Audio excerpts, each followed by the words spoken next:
A semana inteira fiquei te esperando para te ver Corinthians, para te ver jogando. Senhoras e senhores, sejam muito bem-vindos a mais um Vamos Falar de Corinthians aqui no canal. Quem não estava ansioso, hein? Quem não estava contando os dias, contando as horas, contando os minutos para a estreia de Memphis Depay com a camisa do Corinthians, não pode ser corintiano. Ou melhor, até os não corintianos queriam ver esse jogo. Não é todo dia que uma estrela internacional aterriza no futebol brasileiro e mais ainda, né? Uma estrela que vem se identificando cada vez mais com o torcedor e vem realmente sendo um símbolo, talvez, de um momento de reviravolta recente na história do clube. Mas mais do que isso, tá? Quem ligou a TV aqui da Europa para o Brasil, ou o YouTube, enfim, porque o Corinthians foi inteligente e comercializou os direitos, especialmente para a Holanda, né? Que há um interesse enorme em ver Memphis Depay ainda com 30 anos, porque é jogador de seleção holandesa e pode retornar à seleção. E não só isso, cara, extremamente midiático. Chegou com mais de 17 milhões de seguidores no Instagram. Quem ligou a TV aqui da Europa para ver o Corinthians viu uma festa lindíssima na Neoquímica. O Depay, Memphis no banco e o estádio fazendo o que já faz há tanto tempo, né? Vamos ser justos. É chover no molhado falar, mas nos momentos mais sombrios do Corinthians, naqueles momentos mais difíceis, é o torcedor do Corinthians que vale a pena, né? E isso desde a temporada passada, quando o Corinthians estava lutando contra o rebaixamento, e nessa também. Se não fosse o torcedor, eu tenho certeza que o Corinthians estaria mais fundo ainda do que está. Né? Porque realmente a Neoquímica respira esse ar de apoio aos 90 minutos, só depois a cobrança.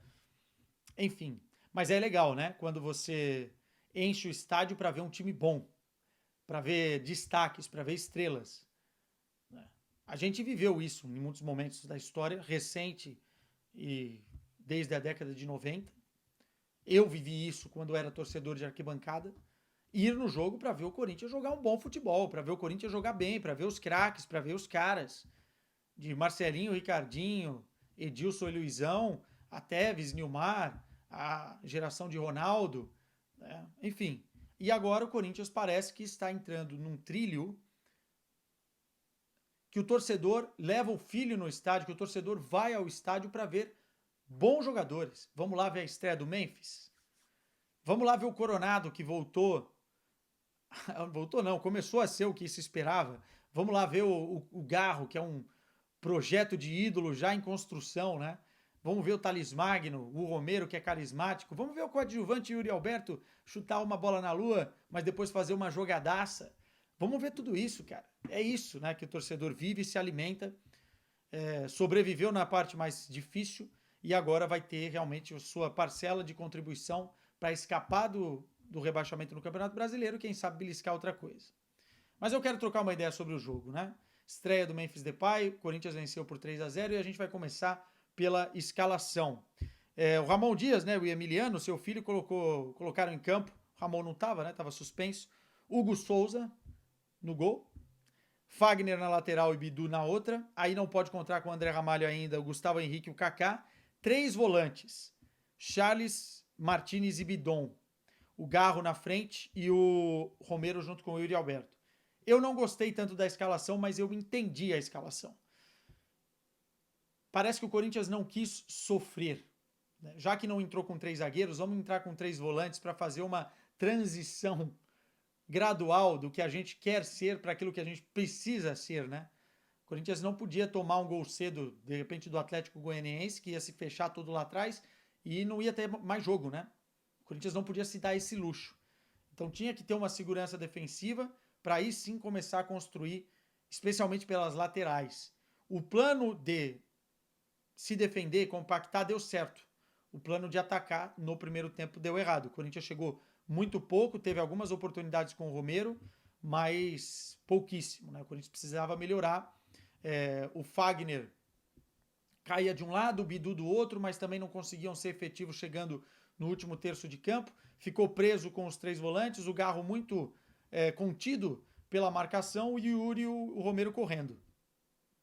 Eis que, nos 15 minutos finais do primeiro tempo, o Garro começa a aparecer mais, a encontrar melhor o seu posicionamento entre linhas, a pegar e conduzir o jogo e começa a municiar os seus companheiros. E aí vem o escanteio, ele bate muito bem na bola e dá mais uma assistência para o Romero, que perdeu alguns lances, fazer o gol. Ele sai falando, calma, né? Calma que eu tô aqui, basicamente isso, né? Paciência. Mas é impressionante o Romero, os números da Neoquímica são fantásticos e parece que nesses momentos de crise ele cresce mais. O grande problema do Romero, às vezes, é achar que ele é melhor do que ele é. Porque ele sendo esse Romero participativo, entrega na marcação, colando também para fazer jogo associativo com os atacantes, enfim, finalizando sem medo, porque ele não tem medo de finalizar, essa é uma característica do Romero. Às vezes o Yuri tem muito medo e o Romero não. Ele é importante, ele está sendo importante para o Corinthians e que bom para ele, que ele é o maior artilheiro da arena e que ele é um dos maiores artilheiros desse século do Corinthians, né? É legal ver o Romero, é uma espécie de torcedor dentro de campo. E é aquilo que o Corinthians sempre tem dentro dos seus times ao longo da história, né? Aquele jogador que é mais esforço do que tecnicamente um primor, mas que se transforma. E tem alguma coisa entre Romero e Neoquímica que, enfim, acho que transcende até a racionalidade aqui, porque não é possível. E 1-0 para o intervalo foi muito importante para o Corinthians, porque aí soltou. Tanto que o Emiliano volta já com o Coronado em campo, no lugar do Bidon. E o Corinthians começa a ter mais oportunidades na transição ofensiva. O que acontece? O Atlético Goianiense tem que sair, está numa situação desesperadora, não pode ficar lá atrás, começa a dar os espaços e o Coronado organizando, com o Garro passando, com especialmente o Yuri Alberto rompendo as linhas e ganhando um protagonismo dentro do jogo, o Corinthians consegue fazer o 2-0. O Yuri Alberto fez duas grandíssimas jogadas de condução em progressão, explosão e velocidade, municiou o Romero. No lance do gol, especificamente, ele municia o Romero. Ele já tinha feito uma outra que o Corinthians acabou desperdiçando, mas no lance do gol, ele municia o Romero perde o gol, dribla, chuta, o zagueiro corta, ele não desiste no lance, vai até a linha de fundo, volta, passa para o Romero, e o Romero, que perdeu mais fácil, acaba fazendo mais difícil, né? Uma puta pancada, a bola bate na trave no goleiro e entra. Enfim, 2-0, e aí matou o jogo, né? Matou o jogo. Mas jogadaça do Yuri Alberto, que no segundo tempo, pelo curto período que ele ficou em campo, que acho que aos 70 minutos ele já foi substituído, ele foi aquilo que a torcida espera. Eu vou abrir um parêntese para falar do Yuri aqui. O melhor momento do Yuri Alberto no Corinthians foi quando ele não foi o protagonista. Quando o Roger Guedes era o protagonista e ele associava jogo com o Roger Guedes, às vezes com o Renato vindo de trás, né? E ele não era o cara. Psicologicamente, eu acho que o Yuri não está preparado para ser o grande protagonista. Ele é um coadjuvante muito bom. E eu acho que a carreira inteira vai ser assim porque é a característica mental do cara. Ele, quando precisa resolver, parece que ele coloca o mundo nas pernas e erra coisas simples. Coisas que ele não poderia errar pela qualidade que ele tem. Ele não é craque, mas ele é um jogador interessante. Ele é bom jogador, o Yuri Alberto. Ele erra mais gols do que ele deveria pela qualidade que ele tem.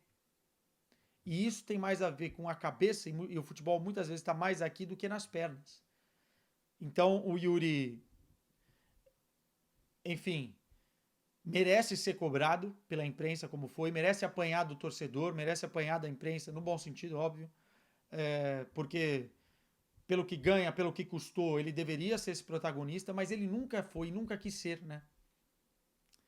Agora, com o Memphis Depay do lado, com o Héctor Hernandes, que é bom jogador, com o Carrilho, com o Thales Magno, com o Garro, com o Coronado, ele não é mais o protagonista. E é aí que a gente pode ver, de repente, a melhor versão novamente do Yuri Alberto. Ele tem 17, 18 gols na temporada. E, cara, foi muito bem hoje. Muito, muito bem. Merece elogios, mereceu os aplausos que ganhou. E tomara que ele se encontre, talvez nesse processo de coadjuvante de luxo, como um cara útil para a equipe.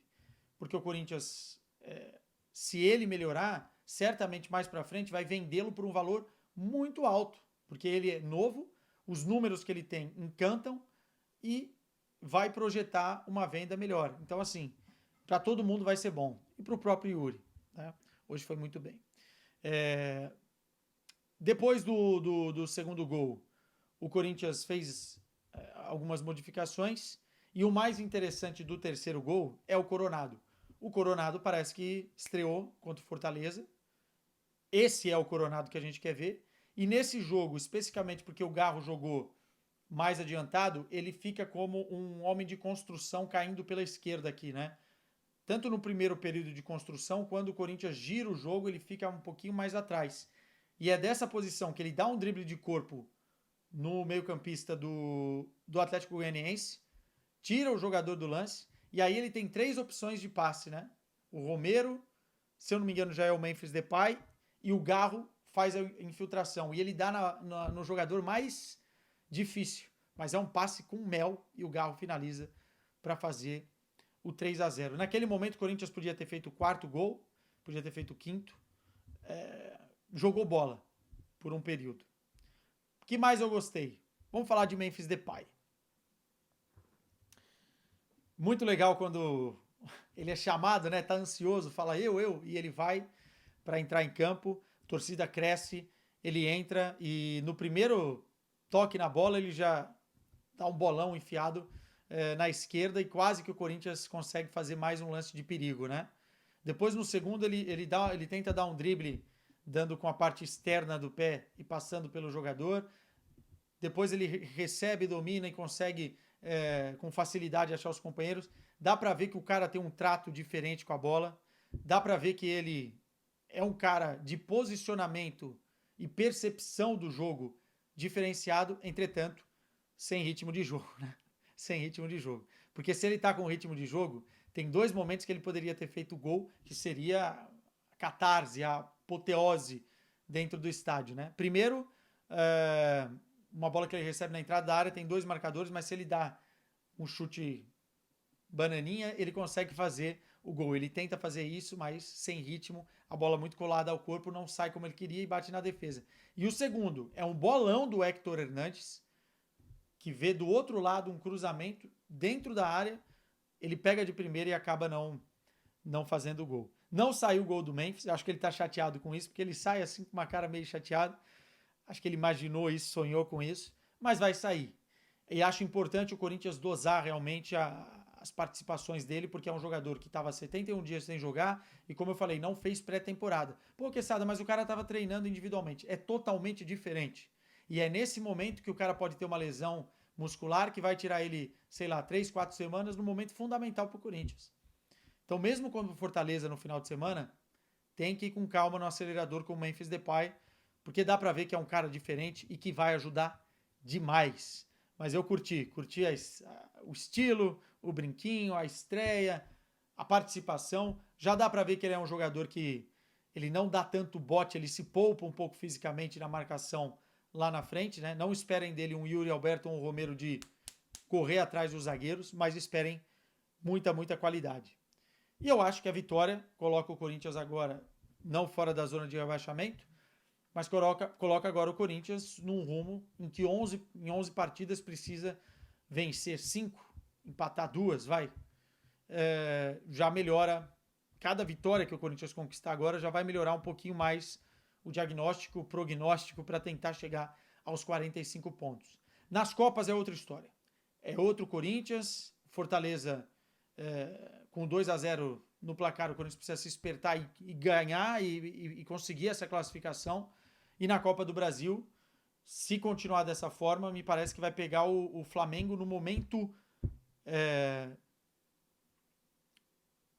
mais interessante. Eu vou usar a palavra interessante para pegar o Flamengo, que é o momento de crise. Se o Flamengo não se classifica na Libertadores, realmente vai ser um caos. E o Corinthians melhorando, o Flamengo assim, pode ser que o Corinthians consiga, decidindo na Neoquímica, uma boa história e chegar à final da Copa do Brasil.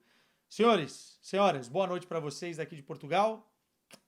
Corinthians ganhou, vou dormir tranquilo, vou dormir feliz. Vai, Corinthians! agora com esse carrossel holandês aí. Calma, segurem as emoções. Tchau.